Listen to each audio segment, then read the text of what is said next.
ഇന്നലെ സൗത്ത് ആഫ്രിക്കയ്ക്കെതിരെയുള്ള മത്സരത്തിൽ വിരാട് കോഹ്ലിയും രോഹിത് ശർമ്മയും കാഴ്ചവെച്ച പ്രകടനം ഈ രാജ്യത്തെ ക്രിക്കറ്റ് പ്രേമികളുടെ ഹൃദയം നിറച്ച നിമിഷങ്ങളായിരുന്നു.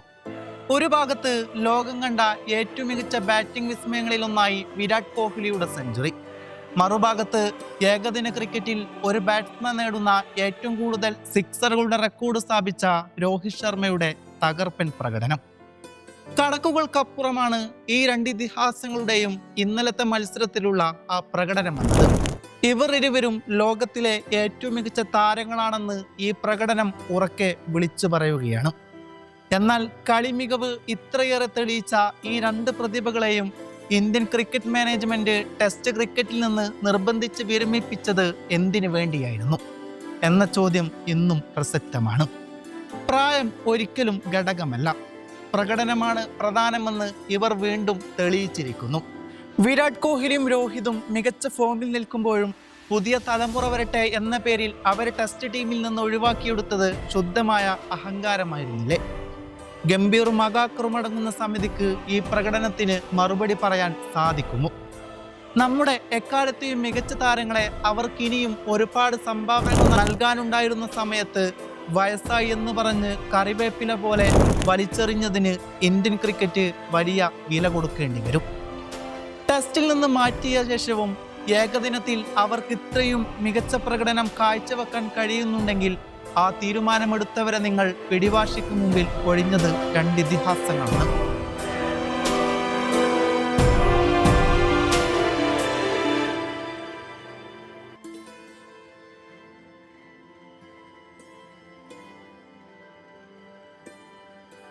ഓരോ കായിക താരത്തിൻ്റെയും പ്രായമല്ല, അവൻ്റെ പ്രകടനമാണ് ഗ്രൗണ്ടിൽ സംസാരിക്കുന്നത്. വിരാടും രോഹിതും ഇന്നും ലെജൻഡുകളാണ്, അവർക്ക് പ്രായമില്ല. അവരുടെ പ്രകടനങ്ങളെ വില കുറച്ച് കണ്ടവർക്ക് ഏറ്റവും വലിയ മറുപടിയാണ് ഇന്നലെ അവർ കാണിച്ച ആ മാന്ത്രികത. ഇന്നും മെജോറിറ്റി റൺ സ്കോർ ചെയ്യുന്ന രണ്ടു പേരാണ് വിരാട് കോഹ്ലിയും രോഹിത് ശർമ്മയും.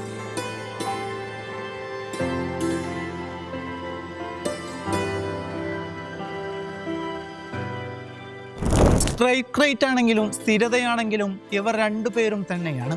പക്ഷേ റിവ്യൂ സ്ക്രൂട്ടിനൊക്കെ ഓരോ ഇന്നിങ്സ് അല്ലെങ്കിൽ സീരീസ് കഴിയുമ്പോൾ ഇവർക്ക് മാത്രം എന്തൊരു ഗതികേടാണ് എന്നാണ് പറയാൻ തോന്നുന്നത്. റാഞ്ചിയിലെ ഈ രണ്ടു പേരുടെയും മികവ് അപാരമായിരുന്നു. കോഹ്ലിയുടെ 52ാമത് ഏകദിന സെഞ്ചുറിയേക്കാൾ ഇഷ്ടമായത് അദ്ദേഹത്തിൻ്റെ അത്ലറ്റിനെയായിരുന്നു. എത്രയാണ് സിംഗിളുകളും ഡബിളുകളും, എത്ര സിംഗിളുകളാണ് അദ്ദേഹം ഡബിളാക്കിയത്, എത്ര മനോഹരമായ ഷോട്ടുകൾ, കണ്ടിരിക്കാൻ തന്നെ വളരെ മനോഹരമായിരുന്നു. ഫീൽഡിനും അദ്ദേഹം ആദ്യാവസാനം അഗ്രസീവായിരുന്നു.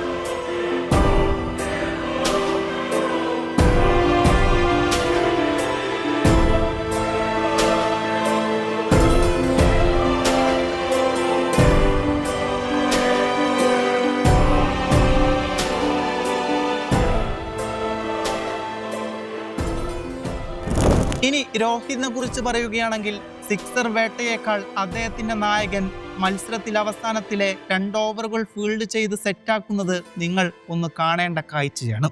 നായകൻ KL രാഹുലായിരുന്നിട്ടും രോഹിതായിരുന്നു സുന്ദരമായി കാര്യങ്ങൾ നിയന്ത്രിച്ചത്.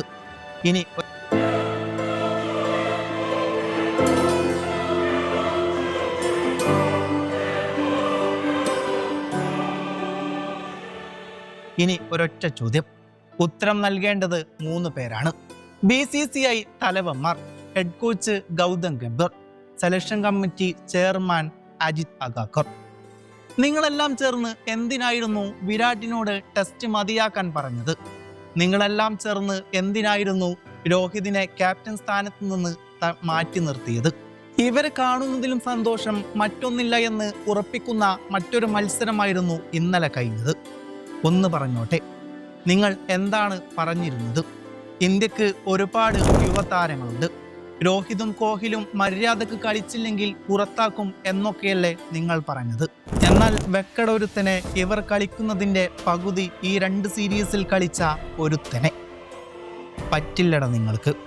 ഓസ്ട്രേലിയൻ സീരീസ് അവസാന ഏകദിനത്തിൽ 168 പാർട്ണർഷിപ്പ് അവിടെ അവസാനിച്ചു എന്ന് നിങ്ങൾ കരുതിയോ?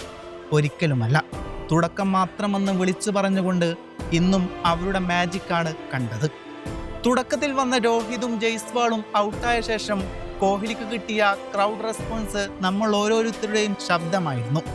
പിന്നങ്ങോട്ട് തുടക്കം കോഹ്ലിയുടെ ഷോയായിരുന്നു. അയാൾ കളിച്ച ഓരോ ഷോട്ടും വീണ്ടും വീണ്ടും കണ്ടിരിക്കാൻ തോന്നുമായിരുന്നു. പതിവിന് വിപരീതമായി കോഹ്ലി സിക്സുകൾ അടിച്ചു കളിച്ചപ്പോൾ രോഹിത് ബൗണ്ടറികൾ നേടി. BCCയോടും എയ്റ്റേഴ്സിനോടും ഒന്നേ പറയാനുള്ളൂ, നിങ്ങൾ ഇവർക്ക് പകരക്കാരെ തപ്പിയിട്ട് ഒരു കാര്യവുമില്ല. ഒരിക്കലും നിങ്ങൾക്ക് ഇതുപോലെയുള്ള രണ്ടെണ്ണത്തിനെ കിട്ടില്ല. പലരും വിരമിക്കുന്ന 37-38 വയസ്സിൽ ടീമിന്റെ ഏറ്റവും മികച്ച താരങ്ങളായി നിലനിൽക്കുക അത് ഒരത്ഭുതം തന്നെയാണ്.